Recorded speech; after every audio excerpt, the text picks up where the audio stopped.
Yeah. Hey, how are you? Hey, calling Ca- Chris Anderson in I, London. I'm in London. I know it's You, crazy. you are. Look at you. I You're wearing a sweater. You're in your normal studio. am in my cave. It's so good to be home in my Looks cave. great. Looks great. And you're in Chicago, I can tell. I am in Chicago, in the normal spot here. Uh, we're having trouble. I have a message on the screen. It says we're having trouble streaming to Facebook. Is it possible that we'll keep trying and let you know? Hey, is anybody watching out there? Are any of you on Facebook? Please move over to YouTube. A post was created on Facebook for this. Delete it? No, I don't. I don't know. I don't want to delete it. I am not sure what's going on, but we have very small number of viewers. So let's ask our audience. Are you guys all watching on YouTube? Are you on Facebook? Where are you? Um, I'm seeing lots of YouTubers. I'm seeing it looks like it's all YouTubers. So, um, holy moly. Chris, let me go Yeah. check out our Facebook page. You talk to people. All right. Hey, folks. Well, Rick and I were wondering what we were going to say, and now we're going to spend all this time together trying to fix whatever problem it is that Facebook has thrust upon us. But as you probably have heard, it's going to be hopefully Rick and I just kind of BSing and answering your questions. I see it on Facebook. Okay, well, I I don't know. think we're there. I don't see anybody. Is there anybody there who's watching on Facebook? I don't. I'm seeing a lot of YouTubers. Yeah. Okay. Um, well, anyway, I So, mean, I went to the HHH Facebook page, and there we are. We're sitting there. So, okay. except now it's just shut off. All right, well, we So should I'm probably going to start say, talking to the people that we have. yeah, I'm going to tell people to go to YouTube. No. I don't know exactly what's going on, but I don't Hey, think we got a Facebooker. Oh, Lynn Kennedy's from Vermont, so we got one Facebooker. I'm going to just give me a moment here. And Hang in there with us, folks. So anyway, yeah. So this isn't because we couldn't find anybody to talk to us this week. It's just we wanted a chance to talk to you. So and look we how have. beautifully it's going. I know, right? Never again.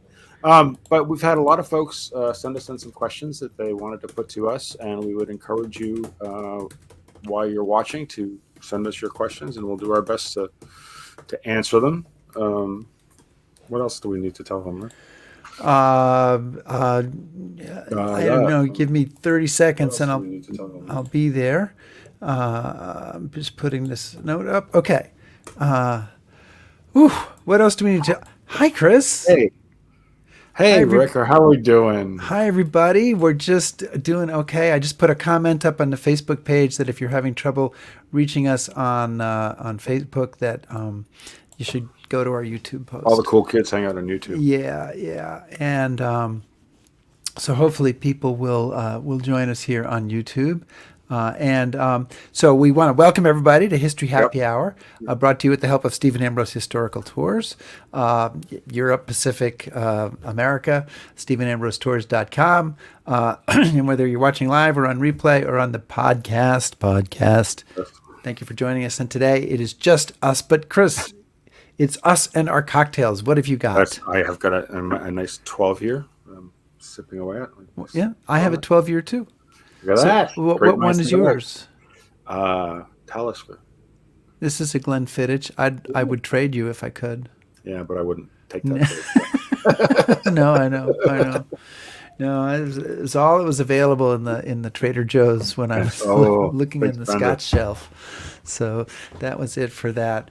I also want to thank everybody who's joining us on Patreon, especially our top shelf patrons, and we'll give a shout out to them. But later in the show, we're also going to run credits of all of our, I think it's Because 68 Patreon supporters. Rick's been really good with the tech department tonight, so we're going to try something else. Woo, we're gonna see if that works. Yeah. So who knows? Oh well. Okay, what were you doing to fix our Facebook feed? I was entertaining their guests. Oh, got it. Uh, Got it. Yeah. So it looks like it's just. I'm looking up here. It looks like it's just the History Happy Hour, Facebook, and yeah, it's so weird. Anyway, Chris, give me a cue. Let's play the open. Let's get All this right. show with just the two of us started.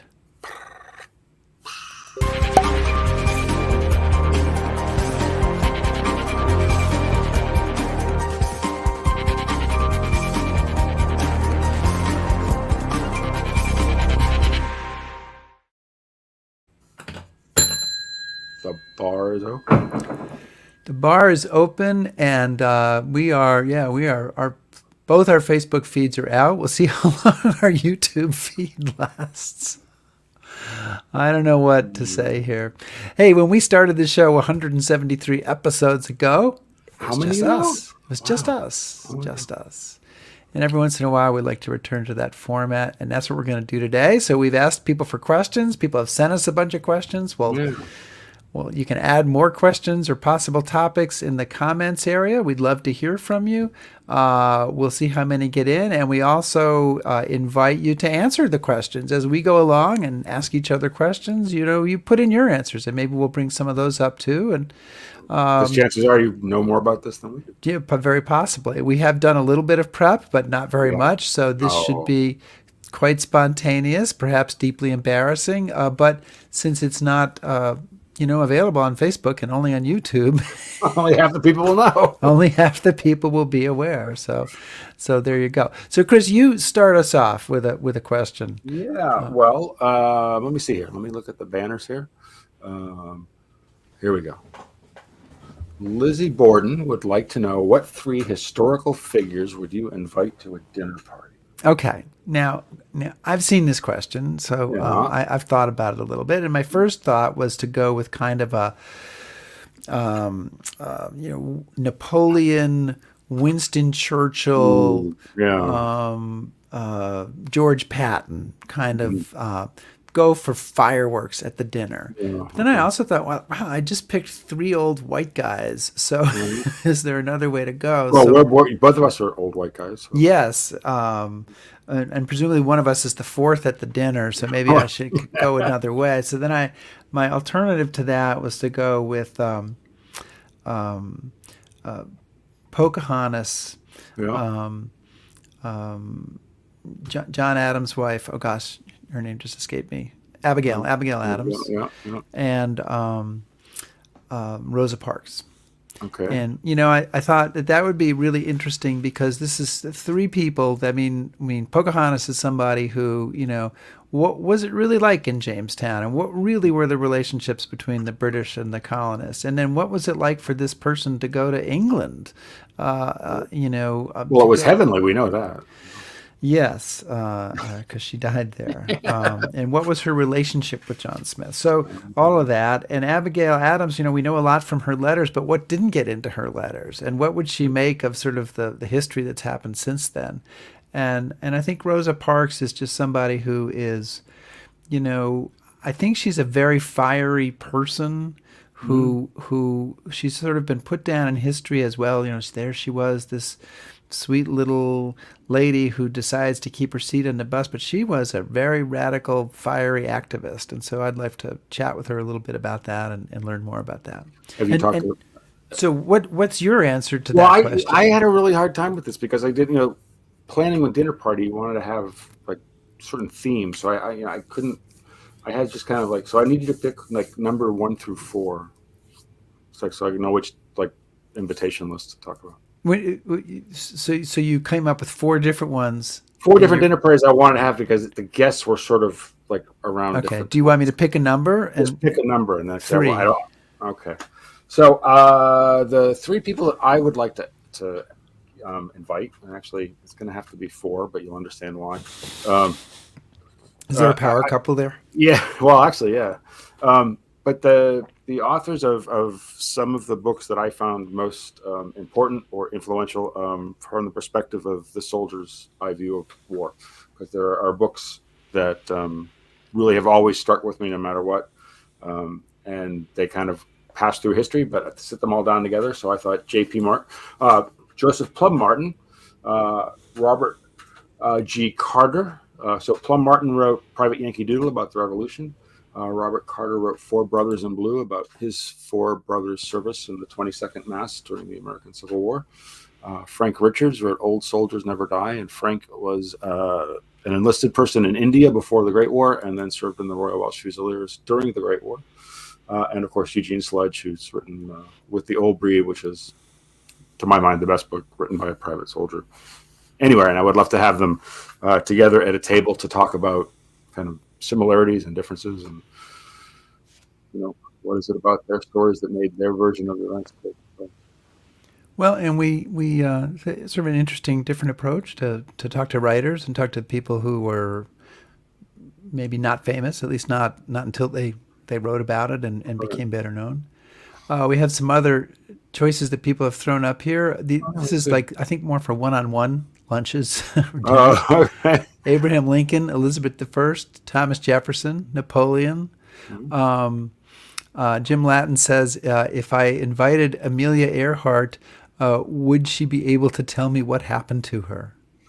Good question. Yeah, well, that's, who knows? Or she'll say Possibly. something about don't forget the maps. Pardon? She'll say something like don't forget your maps. Okay.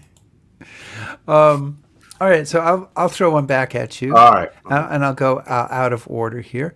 Here, Okay. I'm going to ask you about a favorite book that was featured on HHH this year. So I wrote this down so I would not say it incorrectly. So just bear with me. Yes. So Blood and Power by John Foote, which was all about Mussolini and fascism in Italy, because it's something that I don't know enough about. I think it's something that we sort of discount when we look at the 20th century. And it was a really great interview, and he pointed out the importance of Mussolini and what happened in Italy towards that whole story of what happened in the third. So that was my favorite HHH book of the year. So, my first thought was Fall of France, but I really thought that was a cop out because it was the last book we did. Okay. Well, Like, oh, I can't remember back any further, but it was really a great book, and learned something on every page.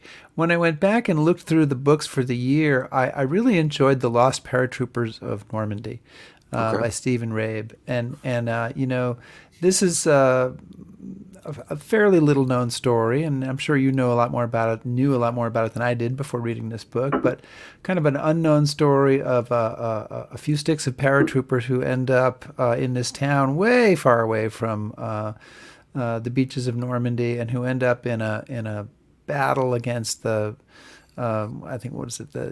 Is it Das Reich who they're Yeah, fighting? 17th. Oh, it's Das Reich or 17th SS? I'm I not think Das sure. Reich. I think Das I think Reich. it's Das Reich, and and this is a story that involves the soldiers, it involves the Germans, it involves the townspeople who also suffer terribly in this, and it's just a really, it's just a kind of a lesson, if you will, that you can spend a long time studying World War II and thinking you know a lot about World War II, and suddenly discover a story that you had no idea of, and that's fascinating and revealing and moving.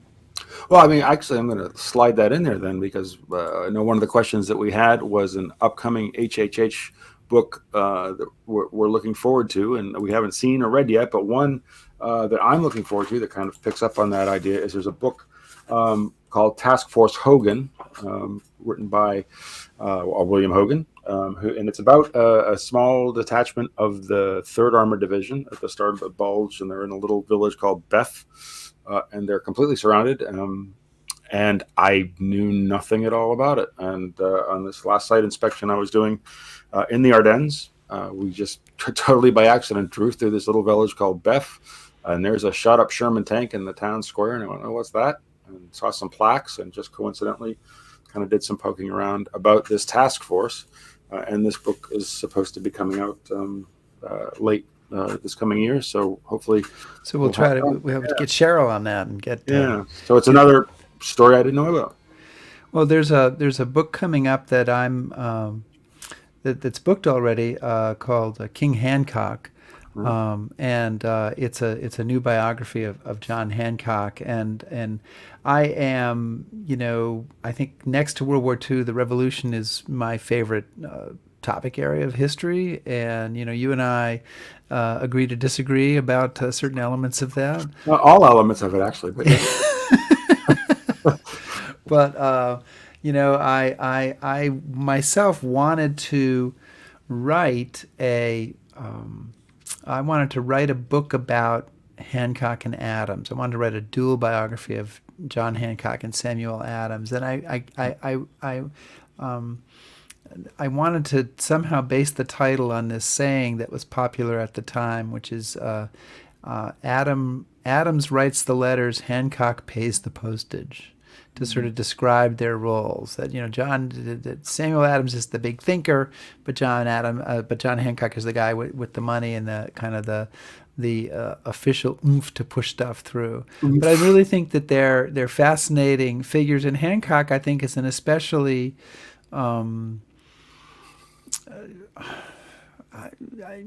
people know him for his signature. Well, yeah, because and when you sign your name, Rick, I noticed you kind of replicate that. Yeah. Well, They know him for his signature. They don't really know anything about what he did, but he was actually president of the Continental Congress when they voted for the Declaration of Independence. He did become governor of Massachusetts. He's a major figure in the Revolution, and so I'm really looking forward to reading more about that and discovering about that. And so that's a book that I'm really interested in, really looking forward to, that we've got coming up. I cannot recall the date of it, but I believe it's in January. I believe it might be the first book that we're doing in January. all right. So good. So provided people come back to watch. Right. Well, here we are, and we have a substantial audience, and we know none of them are on Facebook because our that's Facebook good. feeds have run out. So, So are there any questions you want to put to us? Or should I just ask another yeah, question? go ahead, ask a question. Well, I mean, I was going to pick up, just to like finish things up. Stay with books a little bit, or No. No, all I right. want to finish up. Lizzie Borden had another interesting question that I'll finish that up with her, and we'll throw this up here. If you could go to any point in time or moment, what would it be and why? My head explodes Your head just. because all I can think of for any moment I select is all the other moments that I'm not selecting. Okay, so I'll pick a couple then. Pick like. Well, I don't know. A standard answer for me has usually been to that question, because people have asked it before, is to go and be there in the morning at the Battle of Lexington on April 19th, 1775. Actually, it'd be very interesting to be in Lexington on April 18th, 1775. And discover what people were saying and if they had any idea what was coming up. But there's a lot of things about that battle that we still don't know. And you and I are going to be going back for a 250th anniversary reenactment of it in 2025 with a group of people. And but there's a lot of parts of that we're just not really still completely aware of. So I'd love to see it there and see what really happened. Although, based on the reenactments I've been to, what you would see is bang, bang, bang, and then there's a cloud of smoke. Yeah. and then when the smoke clears, that's quite an advertisement for the tour, Rick. Did you also mention you have to get up at like 4:00 in the morning? For the reenactment, yes, you do. I don't see that discouraging people to go on the Iwo Jima tour, which is equally true of, right? But right, you see smoke, and then when the smoke clears, the rebels have all run away. So that would probably be what you'd end up seeing. But maybe we'd find out who fired the first shot. But the other part of that, I would say, is I've always been interested in. I'll give another answer, a very different answer. I've always been interested in, like, the stories of famous figures right before they became super famous. Okay.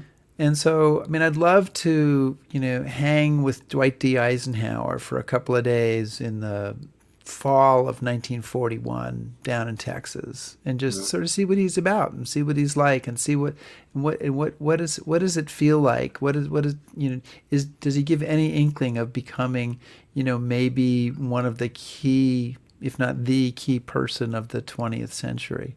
And I mean, I could apply that to many historical figures as well. How about you? Well, of course, naturally, I would like to go back in time to 2003, 2004 Premier League season when Arsenal goes undefeated. That was just magic. But I guess my wife said that was probably a little bit too specific for the show. So, but I noticed you got it in. I did, yeah.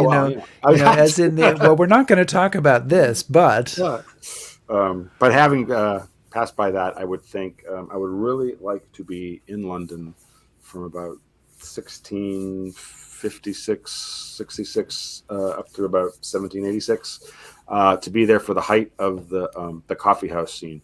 You have this incredibly unique moment in time when Great Britain is on the rise, but you have this coffee house culture where people of all various classes are meeting at these places, and they're just having these incredible conversations. And some people say it's sort of one of the things that propels the Enlightenment and the Age of Reason. It's just these people sitting down and having these incredible conversations because they're all hyper caffeinated, right? But well, and at one point the king tries to take away. He tries to close the coffee houses. There's a riot. I mean, there's seditious war in the streets. Yeah, but I mean, just the intellectual kind of ferment caused by all that, I think, would be a fascinating thing to be. And not to trivialize, but I also wonder what that coffee tasted like. Yeah, exactly right.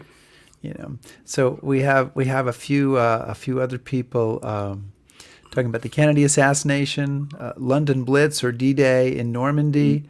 Good ones. And I'm trying to see if there's any other ones. Well, Lynn was hang out with the West Point class, the one where the stars fell, the class the stars fell on. 1915. So, wanted to maybe be with them in college and see what losers they were. Yeah, really. Somebody really wanted to lock Eisenhower up in his At locker. that time. But, yeah. Okay, so I guess it's my turn here. It is your turn. So I'm going to go with a favorite book not featured on HHH this year. See, okay. Yeah. Because we have to help people with their Christmas list, right? Yep. People are buying books for Christmas, and so what have we read that they might be interested in? Well, again, since I have you can come up with more than one. Well, okay, but since I have to read so many World War II books and World War I books for getting ready for tours, I try to squeeze in some other things now and again. And one of the books that I read this year that I really thought was terrific was called The News from Waterloo by Brian Cathcart. And the whole book is about how word gets from the battlefield just outside the village of Waterloo to London, and how that all comes about, who wins, and the winners and losers of who delivers the message first. And it sounds like a really trivial sort of historical footnote, but it was a fascinating book, and it was well written, entertaining, but also interesting to see how sort of news spread. I was reminded a little bit about David Hackett Fisher's Paul Revere's Ride, when he talks about how messages get passed in a pre-telephone age. So that was my favorite book. And that's I do remember from Hackett Fisher's book and other research into that. It is a pretty amazing story how the news that British soldiers have crossed over the Charles River and are headed up towards eventually Lexington and Concord. This news is I mean, it almost seems like it couldn't be passed faster today. Right. Yes, you could get on a cell phone and call somebody, but then they wouldn't be there, or it would go to their messages, or right. they would say, I don't know what to do. But in this case, I mean, they had a whole messaging system. And I have not read The News from Waterloo, but I imagine similarly that there was a whole system in there that could pass messages along. Yeah. So can I do one, or did you want to share? No, comments? actually, you keep going. Yeah. So one of the areas that I'm really interested in that I don't think there's a tour in, although never say never. Never say never. And never say never is Watergate, and this is the 50th anniversary of Watergate. And I read a few books, but the one that really struck me was I have it right here, is a book called Woodward and Bernstein, Life in the Shadow of Watergate, and it's by Alicia Shepard. And basically, Alicia Shepard, she passed away, but she was a writer and a journalism teacher, and she went down to where their archive is, the Woodward and Bernstein archive, and I think it's in Texas or maybe Oklahoma, but I think it's at the University of Texas. And she went down there and went through this whole archive, this humongous archive that they donated.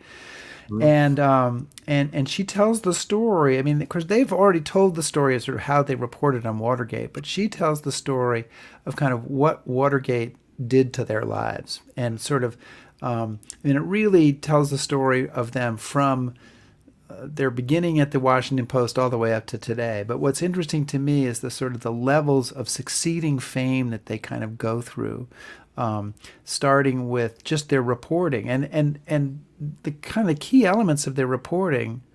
It's really only a 2 or 3 months worth of reporting because the Watergate's in June. They are really not regularly writing together till July. By September, October, they're meeting with a publisher to talk about a book because that has gone so fast. And then they win the Pulitzer Prize, and that takes them to another level. And then their book comes out, and that takes them to another level. And then all of that is nothing compared to what happens when the movie comes out, and sort of their stories of how they're involved in all of those things, and then kind of what happened to them, the way their lives went very differently after that, and yet always stayed interacting and kind of connected. So that for me was a very strong book. But I will mention one other just briefly, a book I just finished called The Wise Men, which is by Walter Isaacson and Evan Thomas, and it's the story of 6 friends in the world they made, and it's I'm not going to remember them all, but it's Dean Acheson, Averil Harriman, McCloy, Kennan, Bolin, and Robert Lovett. And so it's how do you have time for all this recreational reading? because I don't lead as many tours as you do. Sorry. So because from basically the middle of May to November, you're gone. You're on the road 60-70% of the time. Mm-hmm. So, and I have tours. Mm-hmm. I have a lot of tours, but it's not quite as many. And and The rest of the time you're supposed to feed up, eating bonbons, reading good books. that's what I would like you to believe. Do we have any? Somebody said, how do you? Lynn Hargrove says, how do you afford all the books? Well, What's Rick, your answer, do Chris? you want because my wife might be watching. I'm not gonna my wife's going to be watching or somebody else. I don't know. They just magically arrive through the good graces of History Happy Hour. Well, right. So that's how we afford the military books and the books we do for the show. But I know that there is a used bookstore up on Lake Street, and I found out about it because it's a place that I can take the books that I no longer need, and because I have so many books coming in, I have to keep pruning. Yep. And so, although I have a new bookshelf that's supposed to arrive today, I found out about it from there. But almost always when I go to drop off books, I say, Rick! I usually buy some books too. So usually it's less books. It's fewer books than the number of books I'm dropping off. But So we Anna and I went out for dinner tonight, and we were in the tube, and there's this huge ad, and it says, "What's the next phase of your life?" And there's this two very gorgeous couple in this beautiful white room with big tall ceilings, and a dog, and 3 coffee tables with like 2 coffee table books on each of them, and it looked so nice. I said, I could do that, and looked at me and said, yeah. I said, well, no, look, if I get an apartment, if I get to have a dog and 12-foot ceilings and just one bookcase, then I will get rid of all the other books. And she said, really? And I said, yes. She said, well, what's your bookcase going to be? I said, well, the Jefferson bookcase that I have behind me. She said, no, because that's like a gateway drug bookcase. So that idea just went. I have 2. I'm going to show you. I have 2 6-foot bookshelves. Ooh, live action right over cam. here, right? Two shelves there. You have space there, though. And but look at all that space above. Well, I know. And if you took down all those "I Love Me" pictures, you could probably have more wall space there. So what I want to do is have built-in bookshelves there. But when I looked at the price of built-in bookshelves, it would be cheaper to fly you from London and put you up at the Drake Hotel, and I'll buy the wood and ask you to make the bookshelves, and that would be cheaper than hiring somebody to come in and make built-in bookshelves. So I don't think that that's likely to happen. Just glue the Billy bookcases together, man. Yeah, I mean, I could just bolt some other bookcases on up there, but it's not the same. Well, and Susan wants to know what kind of dog. A Labrador, obviously, because that really is the only kind of dog. Any color, but it has to be a Lab. So. Yeah, you need an entirely bigger place to get a Lab. But see, if I get rid of all the books and I've only got like 6 coffee table books, then I could do that. That's the theory. I do not see how you could. I do not see this happening. I think you're Yeah. full of Yeah, 12-year. probably maybe. Yeah. Hey, here's something. Here's a question from Andrew Seaton. He's put it up here. So, right. do you have a favorite crossover subject matter? For example, how the Stalin regime impacted the wine industry in Moldova, agriculture in the South following the Civil War, etc. And I got to say, right now, I got nothing. But do you have something for this? Well, I mean, I don't know if this is too easy, Andrew. But one of the things that I've always really been fascinated by is the legacy of empire and what happens to countries, obviously, particularly former British colonies, and how they change and evolve, and sort of the legacy of that of the empire and what they leave and what they take away from these places. So, really interested in the Commonwealth and all the bits of the map that used to be pink. So, I guess that would be one thing that I was interested in, legacy-wise. Also, what happens after having some really good conversations with some other historians about those periods just after the end of a war. So, kind of the quote-unquote peace immediately after a conflict. I don't know if that really kind of hits that sweet spot for Andrew, but those are a few things. The sweet spot reminds me of our pie show, right? The Yeah. 11 pies that Yeah. changed the course of the American history. And so I don't know if there's I'm trying to remember if there's a story in there about a particular pie or dessert from the Civil War that kind of has an impact after that. And I'm coming up a little hazy on the details on this, Andrew. So the answer, do you have a favorite crossover subject matter, is no at the moment. Is my answer. But he's endeavoring to But find it one. definitely got me thinking. It's a great question, and I invite other people to check up on that as well. So do you have one for me, Chris? Do you want to pop me out one? Oh yeah, let me go back to the banners here. And Yeah. So we're just reminding everybody you're watching History Happy Hour, and our Yeah. guest today is nobody, and it's just Nobody. us, and we are filling the empty moments with a Yeah. discussion. And if you have something you'd like us to talk about, or a question you'd like to ask, or a book you'd like to recommend, or any thoughts about our show that you want to share, please go ahead and do it. All right. So, Linda Hoffman would like to know who are some of the most charismatic politicians who seldom get mentioned these days. I'm going to go over to your neck of the woods, Chris. Really? Yeah, and I'm going Don't to take, mention don't take my guy. I'm going to mention two prime ministers Okay. from the 19th century. Okay. Am I picking your guy? Oh, I don't know. No. You're sailing pretty close, but let's see what you do. Gladstone and Disraeli. Oh, I'm safe. Okay, good. No, really, why? Well, so here are two people who were incredibly well known and went sort of toe to toe with each other. Gladstone was the progressive. Disraeli is the conservative. They had very little personal regard for each other.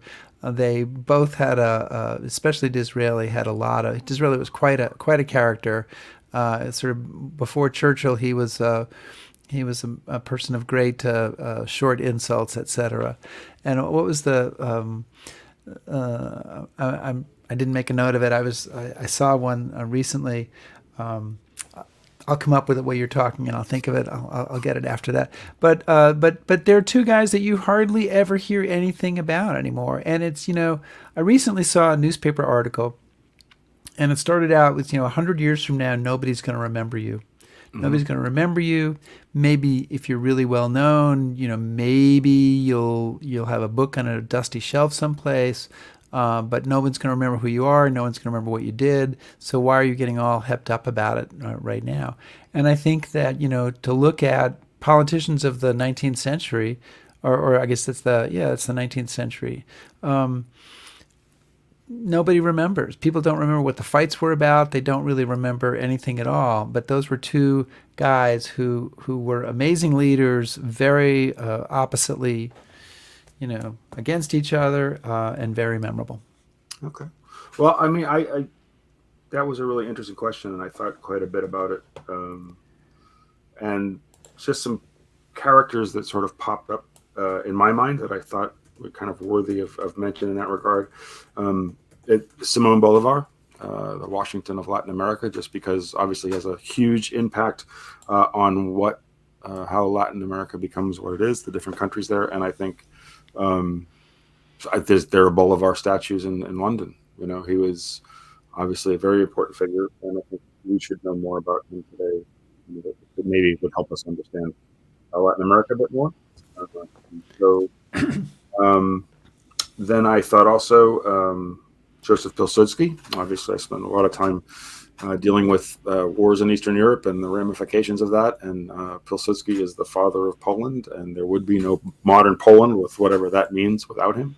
So a really fascinating character who certainly had the force of personality and deserves a little bit more attention. And then kind of a bit closer to home, Charles James Fox, who was Pitt's great rival, a Whig politician, never quite becomes PM, gets really close. But he was a radical of his age and a fervent supporter of America's bid for independence and an early abolitionist. And he was known for wearing a blue jacket with a tan waistcoat in homage to George Washington. And I think he's just an interesting character that bears a second look. Who was the famous mayor of London at the beginning of the Revolution? He was a big supporter of colonial America. Maybe it was Fox. Was it? Yeah, I mean, because he could just rally the crowds. Because obviously. Maybe someone will tell us who was the famous. Yeah. Someone will Google. Someone with Google figures quickly. Available. Yeah. Google quickly. And who was the famous mayor of London who was a Patriot supporter at the beginning of the Revolution? I did. I've got that quote there. This is Disraeli talking about Gladstone. The difference between a misfortune and a calamity is this: if Gladstone were to fall into the Thames River, that would be a misfortune. But if someone dragged him out again, that would be a calamity. You just picked those guys so you could use that line. Right? Yeah, well, it's there was a book a few years ago about the two of them that I read that was really quite John Wilkes. Yeah, I think that's right. Yeah. John Wilkes. Okay. Mayor of London. Thank you, Andrew. Andrew's coming in there. He's got questions. He's got comments. He's got answers. We appreciate it. Yeah, the other, actually, I would also mention, just because I think when we talk about charisma, we tend to think about effective leaders or whatnot. But obviously, another character that I deal with a lot on my tours is Charles Edward Stuart, who was known for being incredibly charismatic. And he caused a large portion of the Scottish Highlanders to follow him off the edge of a cliff. So charisma can be a good thing and a bad thing. And so, yeah. Okay, so skipping over here. So Jim Grosser asked us to talk about the relationship between Winston Churchill and Franklin Roosevelt during World War II. Do those two guys even? If they know each other? Do they know each other? But this is. You want to lead off on that one? I thought if I asked the question, I could. All right. Well, I would just. Yeah. I mean, obviously. This is you could write, and people have written entire multi-volume books about this. I think that there was. Genuine affection between the two of them, at least early on.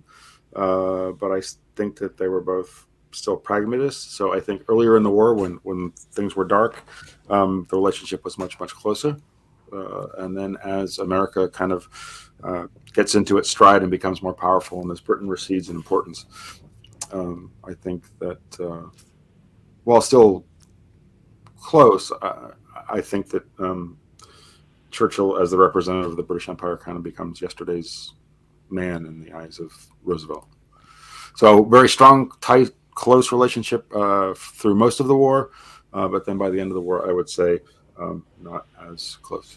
Well, and in the closeness of the relationship is, that seems to me to maintain through to the end of the war, but not necessarily the intensity of the affection. Like these guys are in constant communication throughout the war, and they've got the Sig Sally system. They're sending letters back and forth. Churchill is writing more, but Roosevelt is writing also. They meet multiple times, so they're in very, very close touch. But Churchill needs more from Roosevelt than Roosevelt needs from Churchill. And Roosevelt is very careful. Roosevelt, I think it's really revealing, Roosevelt does not want to have a meeting with Churchill in London. Right. He does not feel that that's going to go over well with his voters. The American president coming to London and getting the whole treatment with the king and meeting with Churchill and all of that, he does not want to do it. And Churchill is more than eager to come to Washington and more than eager to go anywhere where he can meet with Roosevelt and Stalin, meet with Stalin by himself, do all of that stuff. So, I think that, it used to be, sort of the historical line here was, this was an incredibly tight relationship and so important. And then I think another generation of historians has come along and said, yeah, if it's tight, but Roosevelt's really in the driver's seat, especially later, but even early on. If you look at Churchill when they met in, October, November, maybe of 1941 on the ships. Off the coast Placentia Bay. And Churchill is desperate to get Roosevelt involved in the war. And Roosevelt is, he wants to be seen with Churchill. He wants to be friends. He wants to be meeting with him, but he's holding off as well. So he's not really jumping full in. And then at the end of the war, as you say, Roosevelt, I think, has, people can argue about this, but I think he has an idea that he is not long for this world. I think he's trying to get stuff happening while he's around, and Churchill is kind of lower on his priority level. Yeah, I know. I was at the site of the Potsdam Conference earlier this year, and it obviously some incredibly important things happen there, but just kind of traveling around the rooms, being the Anglophile that I am, I also found it kind of sad, because that's sort of the passing of the baton, I guess you'd say. Churchill is just not. There's not that same relationship that you have earlier in the war. So, yeah. What else we got? Do you have a favorite animal from history? Not a species, but an individual, a la the Lost. No, see, you hit that. You can't ask. So I've got to. This is like you did this to me again. You hit the question, so I have to answer first.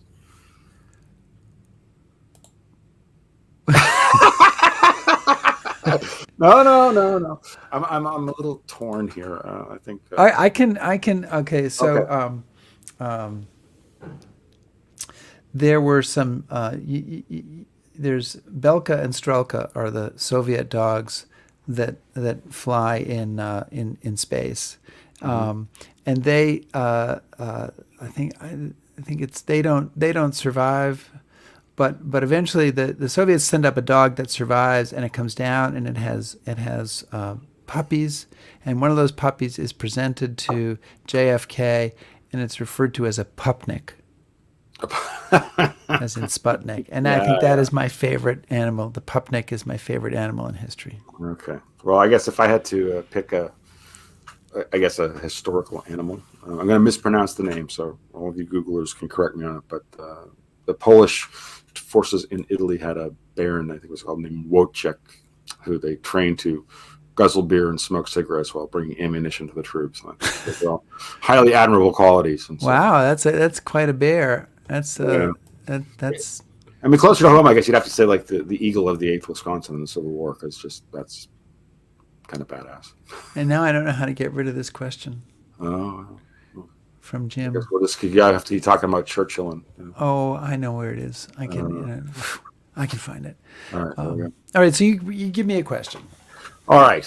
How are we doing, everybody? I mean, I noticed that we our viewership is not humongous, but Well, it's no, it's it's good. solid, Well, and especially given these are the that people who care. These are the there's a people. bunch of people who are probably going, "Where's the show?" I went to Facebook and it's Yeah. lasted for 9 seconds and quit. So Well, I mean, I'm not. I can't find the comment, but we did have somebody ask about, are we going to have Peter Hart back? And yes, as soon as Peter's finished his next book, we'll have him back and we'll bring him out of his so cage. that'll So be every 2 weeks, right? Because Peter yeah. Hart basically has a book out No, every no, no, every no. He's two working on weeks to a something. month. So, so he will be back. So don't worry about that. And then I've had questions from Brian Peacock about my favorite whiskey, followed by questions about my favorite beer. I think people are sort of typecast. Okay, with let's not, go with that. So, what's your favorite whiskey so, and your favorite beer? favorite beer. I mean, if just like a quick over the counter, I like Le Chouffe a lot. In a pinch, when I'm in Belgium. So that would be the favorite beer. Whiskey, that's hard. That's just not even. Hmm. Well, I'll jump in while you're thinking. So for whiskey, Oban or Talisker, and especially if it's an Oban in one of those ones where they've aged it in the barrel that was used for sherry beforehand. Oh Or something like yeah, that. yeah, So yeah. it's all very, very, very flavorful. So very strong, very flavorful. Beer, Abbé Lef, the Oh Belgian yeah. beer, is my favorite beer of all time. I first had one in Saint-Germain-en-Laye outside of Paris, and I I can remember that. I can remember sitting outdoors in that cafe with my wife and just being blown away by that beer. And I was so excited. Then I came back and discovered they had it. I thought it was this like sensation from abroad, and it was there available in my, liquor store at home. And I thought it was the best beer I ever had until I had Abbé Left Dark. Ooh, yeah. But I still think Abbé Left Blonde is the best beer that I've ever had. But I also really like, there's a beer called Temperance Gatecrasher, and I like that. So, Well, okay. So whiskey. First of all, I have to like. So Brian said, "What is your favorite whiskey?" So I'm trying to think of one, and then he answers with three. I mean, that's kind of not fair, Brian, right? Brian, get it. Come on. Jeez. Have some mercy. So I do agree with him though. I think Edward Doors would probably be right up there with. Andrew says you have to have a favorite whiskey for each region. That's a separate show. It's not, And I think what we should do is we should take up a collection to fund us traveling that's right. to all through Scotland, Yeah. checking and testing out scotches for a incredible show Yeah. that we would put together. And by the way, Susan, thank you. It's Wojtek. Wojtek the Bear. Yes. Yeah. Or that was close though. Okay. So Xavier asks if anybody here, and that would be you and me, has seen Napoleon, and I have. I haven't. Chris hasn't. I don't want to spoil it for you, Chris. Does he win? What happens at Waterloo? Yeah. I've heard maybe you're not too sure after this Trenches movie. happen at Waterloo. Trenches. Okay, good. Trenches. There's when I watched this movie with my wife, I turned to her at the end of it and I said, "What a beautiful, ridiculous movie." Because it is beautiful. The big Ridley Scott is interested in spectacle, and the spectacle is amazing. But in terms of it as a movie, or in terms of it as history, no. No. And now this is probably a good time to mention that we are going to be talking to on Friday, and we're going to post up for our Patreon supporters. And now, his name is escaping me, but he was the author that we just had on to talk about Napoleon, because he'd written a book about the global impact of the Napoleonic Wars. Mika Barice, I think is his last name. And he is hosting on the 30th, which is Thursday night, a Napoleon screening. And so we said, well, why don't we talk on Friday, and then we'll post that up for Patreon supporters and eventually for everybody else, and kind of get his take on that film. But I have seen his Twitter feed, and not a fan. Spoiler alert. Not a fan. No. I've heard very few people, other than maybe you, Rick, who is a fan in any way of this movie. So. Of what? I have not seen any good comments about this movie except for you saying that it's a beautiful film. It's beautiful. Trenches. No, I Trenches. think I've seen a lot of people say it's beautiful, Oh, but I mean, if you have 15 spectacular scenes that are gorgeous, but you completely fail in telling the history or revealing anything about the personality of Napoleon, then I think you've created something that's a spectacle and maybe sort of kind of somewhat interesting to watch. Here's the other thing. This is only the 2 hour and 40-minute version. There's a 4 hour version. Oh, I thought you were joking about that. There is? Yes, that's going to be eventually available on Apple TV, and Oh my God. so we don't know if is it just longer battle scenes? Is it more sex between Napoleon and Josephine? Because well, thank goodness there was some of that in this film, but that they remained dressed. We do appreciate that.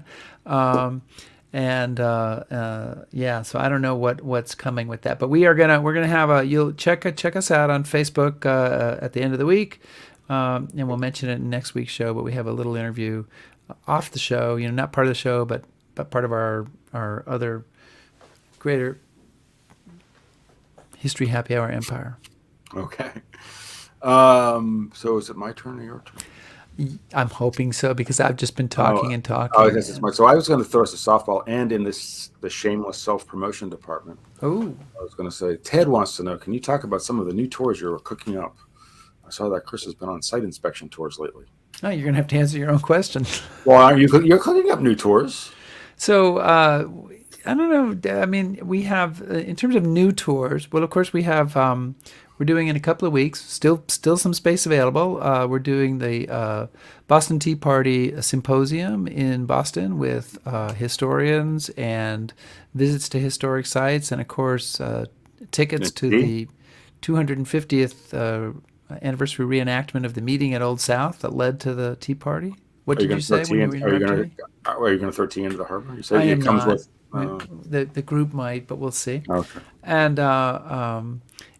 next year, I'm doing I'm doing the scouting next year for the third in our Revolutionary War tours. So we have two right now. We have the one that is Boston to Quebec that I did this year. We have Charleston to Yorktown, the Road to Yorktown campaign, the end of the war that I'm doing again next fall, and then I want to scout the tour in the middle. Now, that's not the name. The tour in the middle. No, the name of it, I Cross decided the waistline tour. We should call it the belly of the revolution. I decided I should call it the Campaigns of George Washington because the alternative title is A Bus in New Jersey. Because a lot of these battles take place between New York and Pennsylvania, and there is a state there, and it is called New Jersey. And so we do spend a lot of time there. But that trip would start at West Point and deal with Benedict Arnold's traitorous behavior at West Point. Excuse me? Traitorous. Technical difficulties again. And we'd go down and deal with various battlefields and end up in Philadelphia in the Rev War Museum in Philadelphia. So I'm looking forward to scouting that and then offering that in 2025 when you and I are together. Doing the Reunited. Reunited. It's a segue. Doing the tour that's going to be at Lexington, the 250th anniversary of the beginning Where of you get up far our glorious country and our. We get up far too early and see a lot of smoke. Our rebels split running away with the evil empire of the UK. What about you, Chris? What new tours are you cooking up? Because that's what Ted really wants to know about. Really wants to know. So people have asked. So I've been working on in August. Well, I should say in June for the 80th anniversary hubbub. I'm going to lead a group, an 80th anniversary group, and but a special tour, and mine will be focused on airborne operations. So obviously, lots to talk about in Normandy and Market Garden. And the Battle of the Bulge, but we're going to try to talk a little bit more about some of the forgotten aspects of those operations with the 17th Airborne, the British Airborne in the Ardennes, And then we're going to go as far as the Rhine jump. So we'll finish up in varsity. So all the boring tours that everybody's doing are going to wind up in So did Berchtesgaden. you, Will be in Vessel. I meant to get you, totally failed. Yeah, you did. You did. You failed big time. So what did you see in Vessel? I didn't. Well, we saw a river, and I saw a couple of landing zones, but it was at the end. I'm going to have to go back there because we only got as far as really. I spent a lot of time in the Ardennes looking at 82nd sites and 17th Airborne sites and the British airborne stuff. Yeah, so I was when I did the post tour. I know I told you all this, but when I did the post tour on my last trip, we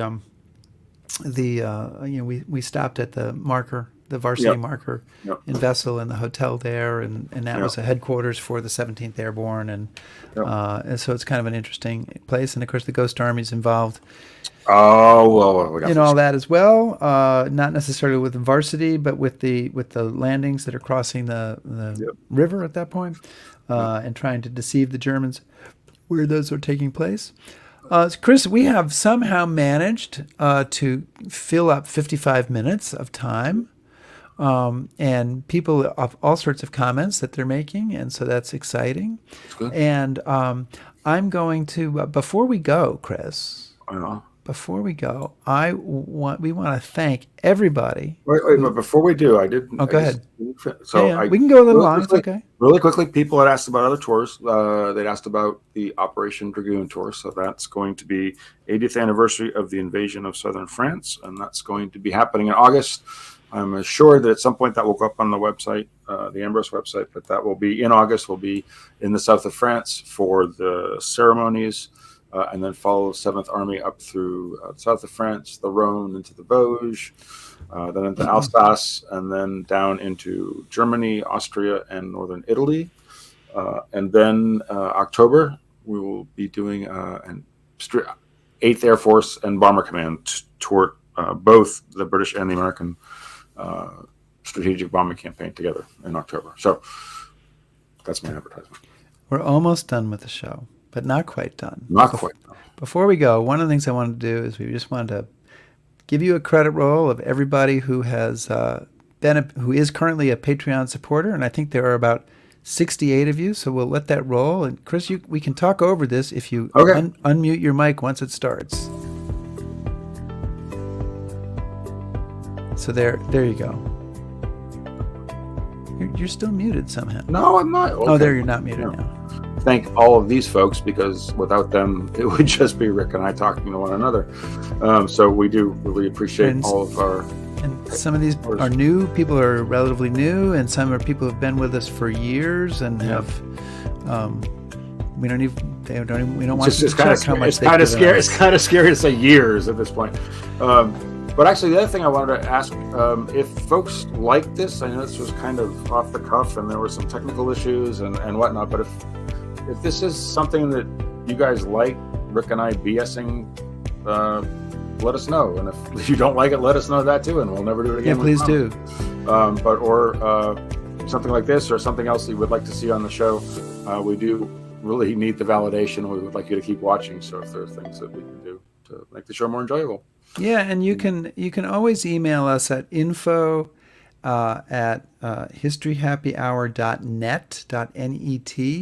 That's the best way. It comes to both of us, and we both see it, and that's how we solicited questions for this show. And then we got lots of questions from people in the comments section during the show, as well as the questions we got before. So we really appreciate all of the very vigorous feedback and such going on, and the constant conversation between people here.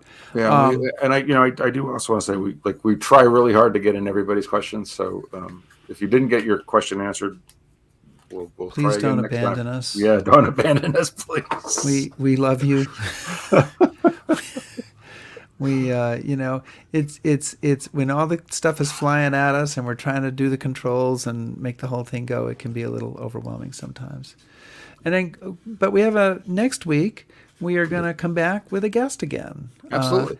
And so next week we're going to be talking to Scott Martell, who's the author of 1932, FDR Hoover and the Dawn of a New America. And Scott is a journalist and author of, I think, 6 nonfiction history books. And 1932 is an amazingly pivotal year in American history. And so the book is brand new. It comes out this Tuesday. Just and to show how cutting edge we are. we are right on. We're right on it. Right on it. Absolutely. And so please join us for that. And meantime, please subscribe to us on YouTube. Follow us on Facebook. And I don't know why our show didn't work on Facebook today. And I'm going to be spending some time apologizing there. Shout at us on Twitter. Listen to our podcast. Back us on Patreon. And browse historyhappyhour.com. Thanks, everybody. Be safe.